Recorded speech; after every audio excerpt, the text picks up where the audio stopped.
Okay, so we're going to go to page 39 in the guidebook now, step 12. Having had a spiritual awakening as the result of these steps, we tried to carry this message to alcoholics and to practice these principles in all our affairs. And really, JR was just laughing about it, but chapter 7 is about working with other alcoholics. That's step 12. Chapter 8 is about working with alcoholic families. Chapter to the wives. Chapter 9 is about reconstructing our family, the family afterward, which is all part of step 12. Chapter 10 is about working at a job in the world, the chapter to the employer. And then chapter 11 is about this AA path, or this fellowship that we design and build up that happens. A vision for you.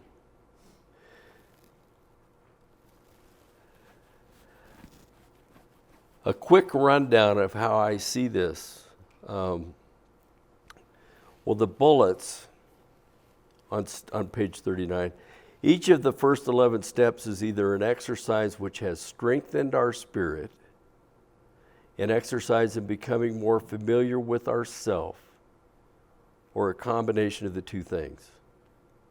We must summon the power of the Spirit if we expect to be spared the certain tragedy of one of those mental blank spots that would send us back into the mire of allergic drinking. In addition, people like ourselves who have unmanageable lives must develop the vital sixth sense, which will allow us to be directed in all we do and become happy, joyous, and free. In the same way that let me just say, I walk into the gym, and there's some guys at the gym that are working out, and they look good. And they're over there doing their thing, and I go talk to them. And I say, how do you guys do that? And they say, well, we do this on Monday, and we do this on Wednesday, and we do this on Friday, and whatever. And I say, okay, all right. So I go to another gym, and I find another couple, 2 or 3 guys that are working out, and they look good. Look like bodybuilders or something. And I ask them, so how do you guys do that? They said, well, we do this on Monday, and we do this on Wednesday, and we do this on Friday. Boy, that sounds a lot like what those other guys said. Okay.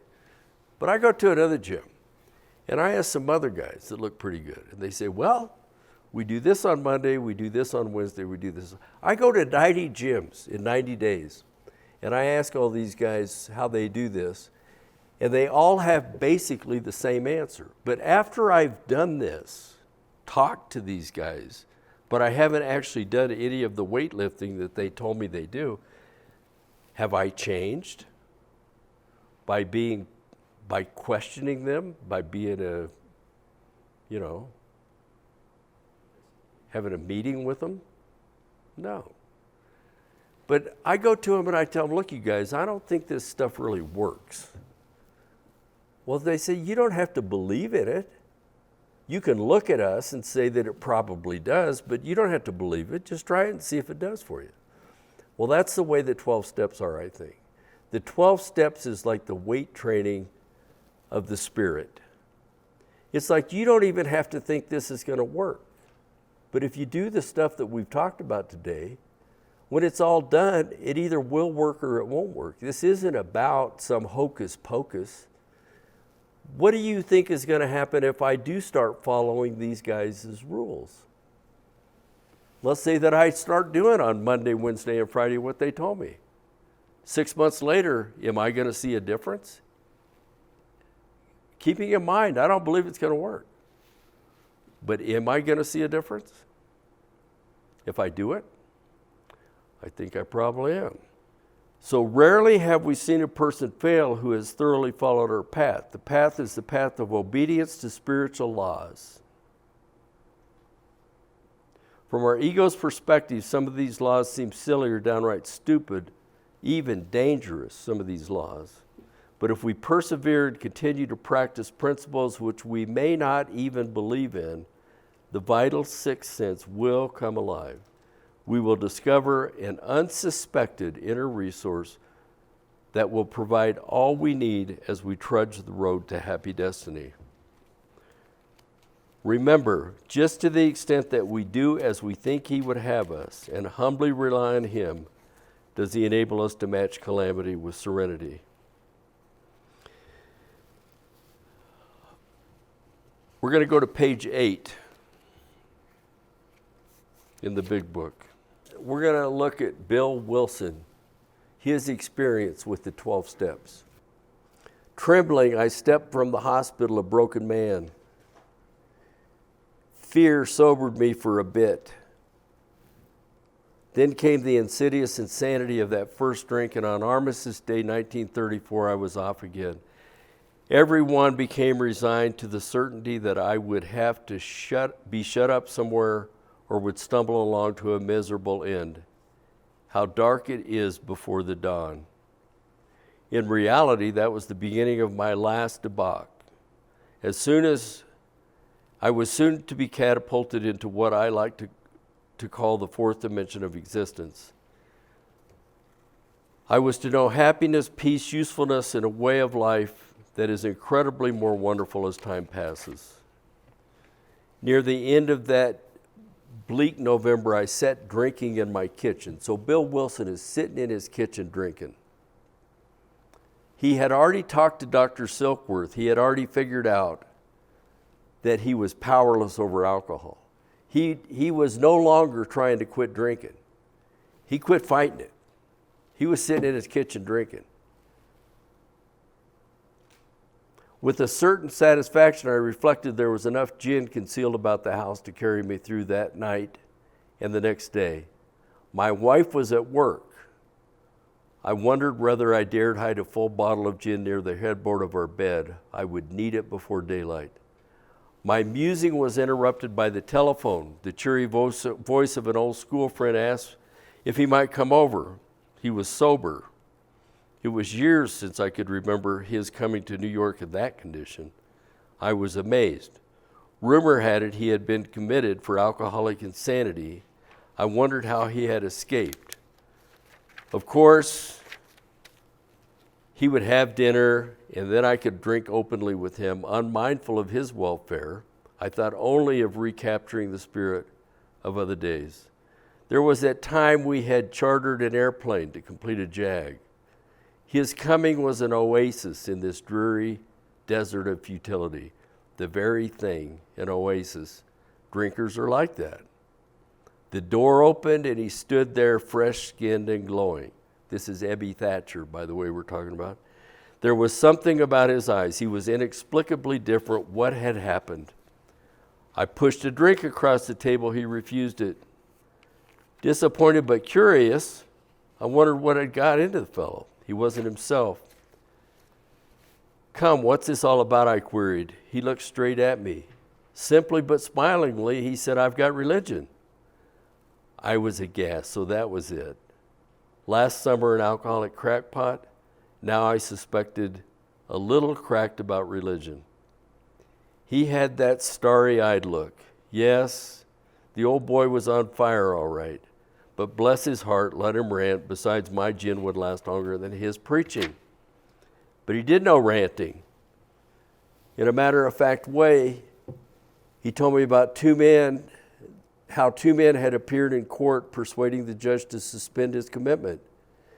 They had told of a simple religious idea and a practical program of action. That was 2 months ago, and the result was self-evident. It worked. Remember, this is Bill Wilson sitting in his kitchen drinking and not fighting it anymore. Dr. Silkworth had convinced him that he was powerless over alcohol, that there was nothing he could do about it. He was actually trying to enjoy his drinking as best he could, knowing that it had the best of him. He had come to pass his experience along to me if I cared to have it. I was shocked, but interested. Certainly I was interested. I had to be, for I was hopeless, because Dr. Silkworth had explained it to him. Page 11, I saw that my friend was much more than inwardly reorganized. He was on a different footing. His roots grasped a new soil. Despite the living example of my friend, there remained in me vestiges of my old prejudice. The word God still aroused a certain antipathy. When the thought was expressed that there might be a God personal to me, this feeling was intensified. I didn't like the idea. I could go for such conceptions as creative intelligence, universal mind, or spirit of nature, but I resisted the thought of a czar of the heavens, however loving his sway might be. I have since talked with scores of men who felt the same way. My friend suggested what then seemed a novel idea. He said, well, why don't you choose your own conception of God? That statement hit me hard. It melted the icy intellectual mountain in whose shadow I had lived and shivered many years. I stood in the sunlight at last. It was only a matter of being willing to believe in a power greater than myself. Nothing more was required of me to make my beginning. I saw that growth could start from that point. Upon a foundation of complete willingness, I might build what I saw in my friend. Would I have it? Of course I would. Thus, I was convinced that God is concerned with us humans when we want Him enough. At long last, I saw, I felt, I believed. Scales of pride and prejudice fell from my eyes. A new world came into view.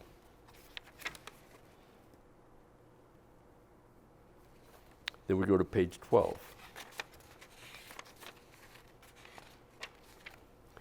Will you read that one, Lonnie? The real significance. The real significance of my experience in the cathedral burst upon me. For a brief moment, I had needed and wanted God. There had been a humble willingness to have Him with me, and He came. But soon the sense of His presence had been blotted out by worldly clamors, mostly those within myself. And so it had been ever since. How blind I had been. At the hospital, I was separated from alcohol for the last time. Treatment seemed wise, for I showed signs of delirium tremens. There I humbly offered myself to God, as I then understood Him, to do with me as He would. I placed myself unreservedly under His care and direction. I admitted for the first time that of myself I was nothing, that without Him I was lost. I ruthlessly faced my sins and became willing to have my newfound friend take them away, root and branch. I have not had a drink since. My schoolmate visited me, and I fully acquainted him with my problems and deficiencies. We made a list of people I had hurt or toward whom I felt resentment. I expressed my entire willingness to approach these individuals, admitting my wrong. Never was I to be critical of them. I was to right all such matters to the utmost of my ability. I was to test my thinking by the new God consciousness within. Common sense would thus become uncommon sense. I was to sit quietly when in doubt, asking only for direction and strength to meet my problems as He would have me. Never was I to pray for myself, except as my request bore on my usefulness to others. Then only might I expect to receive, but that would be in great measure. My friend promised when these things were done, I would enter upon a new relationship with my Creator, that I would have the elements of a way of living which answered all my problems. Belief in the power of God, plus enough willingness, honesty, and humility to establish and maintain the new order of things were the essential requirements. Simple, but not easy. A price had to be paid. It meant destruction of self-centeredness. I must turn in all things to the Father of light, who presides over us all. These were revolutionary and drastic proposals, but the moment I fully accepted them, the effect was electric. There was a sense of victory, followed by such a peace and serenity as I had never known. There was utter confidence. I felt lifted up as though the great clean wind of a mountaintop blew through and through. God comes to most men gradually, but His impact on me was sudden and profound. For a moment, I was alarmed and called my friend the doctor to ask if I were still sane. He listened in wonder as I talked. Finally, he shook his head, saying, "Something has happened to you I don't understand, but you had better hang on to it. Anything is better than the way you were." Here's how it was in 1935. Bill Wilson sitting in his kitchen. He had just gotten out of treatment before that. He was sober for a bit, and then he started drinking again because of that mental blank spot. But while he was in treatment, Dr. Silkworth, the guy that was in charge of the treatment center, who wasn't actually a psychologist, he was some kind of a neuro brain surgeon or something like that, and they had to move him in there because they were short on work in one area of the hospital. He ended up working in there, but he was a scientist. He was a doctor that was a real scientist. And he started looking at these alcoholics and realizing, you guys think that these guys are drinking because of their problems. I don't think so. I think these guys are drinking because they've got an illness of some kind. I mean, they've got a physical allergy. So Dr. Silkworth started looking at these alcoholics, and because Bill had been there before with Dr. Silkworth, this last time he was there, Dr. Silkworth, this is the story I get. He took him in and said, "Bill, I'm not even sure why I'm telling you this, because I don't have a solution for you. But I think you deserve to know the truth, and the truth is there's nothing you can do about this. You have alcoholism and illness that can't possibly be defeated with your willpower. And you got a physical allergy that once you take a drink, buddy, there's nothing you can do about it. You're different than other people. Alcoholics are different." Bill Wilson was convinced after that treatment that he was hopeless. There was no way he admitted, "I'm going to die a drunk." So he's sitting in his kitchen, drinking gin, and the phone rings. And Abby Thatcher's on the phone. And he comes over and he says, "Hey, Bill, guess what happened to me?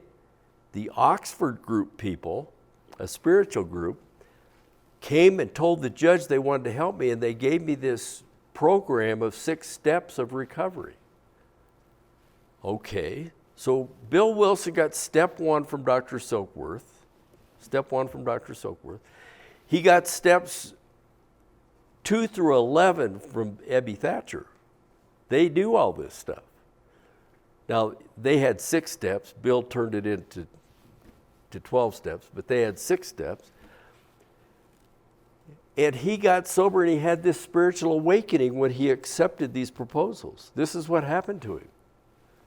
There was a sense of victory, followed by such a peace and serenity as I had never known. There was utter confidence. I felt lifted up as though the great clean wind of a mountaintop blew through and through. God comes to most men gradually, but his impact on me was sudden and profound.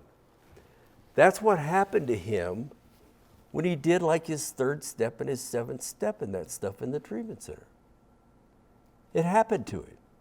Now, it didn't happen to all of us like that. Most of us have what it's called the educational variety. It says that in the spiritual experience appendix in the back of the big book. But in Bill Wilson's case, he had this sudden and profound experience. What is it a spiritual awakening? Isn't it to be awakened to the reality that life is spiritual? That there's more to life than just the ego with our 5 senses that we talked about this morning? Isn't that the awakening? To become aware that there's more to my life than I thought? To have a sense of victory followed by such a peace and serenity as I'd never known. There was utter confidence. What's utter confidence? That's like the opposite of fear, isn't it? Utter confidence. I felt lifted up as though the great clean wind of a mountain top blew through and through. It was like the effect was electric, it says in another place. He had a spiritual experience that awakened him to the spiritual reality of life. It doesn't say in step 12 that we have a spiritual experience. It says we have a spiritual awakening. We become awake. We become aware. We become conscious that there's more to life than we thought. That it's not just about managing the world. It's not just about being an actor. It's not just about protecting our delicate ego from the world. There's more to it than that. Why do you think Bill Wilson had to have a genuine spiritual experience when the rest of us just get a spiritual awakening? Look, I think Bill Wilson was a tough case. I think if he was gonna write this book and stick with this and stay with the program, he needed some special treatment, dude. So he got it in the treatment center. He got this big zapped, instant awakening to the nature of the world. He said, for the first time in my life, I admitted that of myself I was nothing. Now that sounds like a strange thing to say, like, oh, I'm just nothing. No. Technically, if you listen to that, for the first time in my life, I admitted that of myself I was nothing. It means I've had the wrong idea about what I am. I'm not myself. I'm this person of God's making. The self, that was a wrong idea. That wasn't right. I admitted it. That wasn't what I am. I'm this new thing. I see it. I've been given it. I've had an awakening. Okay, so Bill Wilson goes along, and he has this spiritual awakening, and man, he's on fire. And the Oxford group did talk about working with others. In fact, that's why Ebby came to Bill, because Ebby was trying to work with others.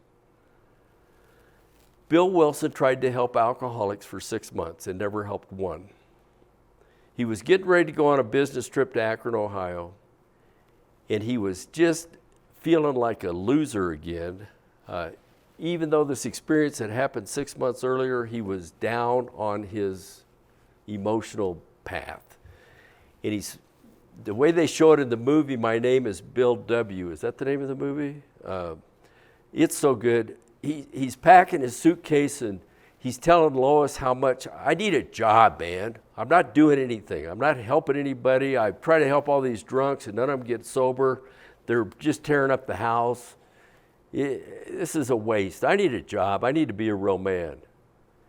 And Lois said to him, Bill, none of those alcoholics got sober, but you've never been sober 6 months, ever.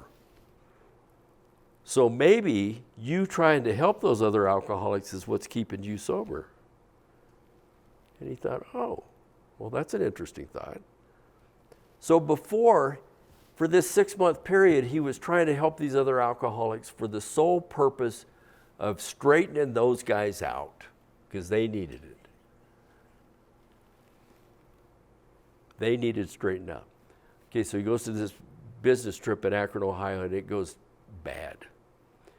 So he's not even sure he can pay his bill at the hotel. He's in the lobby. He hears the chatter in the bar. He hears the music. He's thinking, drinking would be good. But he's not having a mental blank spot, or he would have just gone in there and done it. But he is aware, whoa. So instead of going to the bar, he goes to the phone and he calls some people, and he ends up getting a meeting with this guy, Bob Smith, who was a doctor in Akron, Ohio, who was a chronic alcoholic and a member of the Oxford group that Bill Wilson was working with at the time. But he couldn't get sober. He agreed to meet with Bill reluctantly. And he walks in, and this in the movie again, this is a great scene. Bill walks into Dr. Bob's place, and Dr. Bob's defensive. Okay, dude, everybody's tried to help me. Nobody can help me. What makes you think you can help me? And Bill Wilson says to him, I'm not here to help you.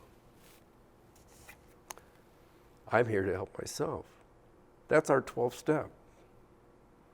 We're not here to help the other person. We try to carry the message. We try.